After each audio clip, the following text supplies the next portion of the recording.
مرد کی کمائی پر سب سے زیادہ حق کس کا ہوتا ہے؟ ایک عالم دین کے پاس ایک شخص جاتا ہے اور وہ یہ سوال پوچھتا ہے اور وہ آگے سے اتنا خوبصورت انداز میں مثال دے کر وہ آگے سے جواب دیتے ہیں، وہ میں آپ کے ساتھ ابھی شیئر کرتا ہوں۔ وہ آگے سے کہتے ہیں کہ اگر ایک مرد کے پاس اپنے گھر والوں کو کھلانے کے لیے صرف ایک ہی وقت کا کھانا ہے نا، اور اس کے گھر میں اس وقت جو ہے وہ اس کی ماں بھی بھوکی ہے، اس کا باپ بھی بھوکا ہے، اس کی بہن بھی بھوکی ہے، اس کا بھائی بھی بھوکا ہے، اور اس کی بیٹی بھی بھوکی ہے، اور اس کا بیٹا بھی بھوکا ہے، یہ اس گھر میں موجود ہیں، لیکن ایک وقت کا کھانا ہے، تو وہ کس کو کھلائے؟ اور ساتھ میں اس کی بیوی بھی بھوکی ہے۔ تو وہ آگے سے کہتے ہیں کہ وہ ایک وقت کا جو کھانا ہے وہ صرف اور صرف اپنی بیوی کو دینا واجب ہوگا اس کے لیے۔ کیوں؟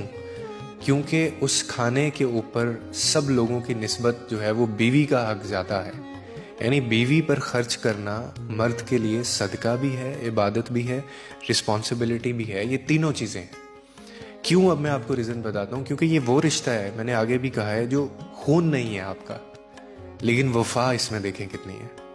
ماں، باپ، بھائی یا جو بہن ہوتے ہیں، یہ آپ کا اپنا خون ہے، مگر بیوی وہ رشتہ ہے جو تمہاری قسمت میں لکھ کر تمہارے نصیب سے تمہیں ملتی ہے، اور پھر وہ تمہاری ہر تھکن، ہر درد اور ہر پریشانی کو بانٹتی بھی ہے۔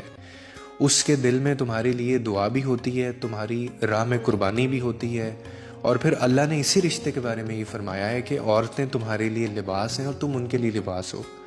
یعنی آپ اگر اس کو تھوڑا سا سمجھیں کہ ایک دوسرے کا سہارا بھی، عزت بھی اور پردہ بھی، اسی لیے بیوی پر خرچ کرنا وہ محض ایک فرض نہیں ہے، بلکہ وہ محبت کا اظہار بھی ہے اور وہ صدقہ بھی ہے۔ باقی آپ کے بلڈ ریلیشنز ہیں۔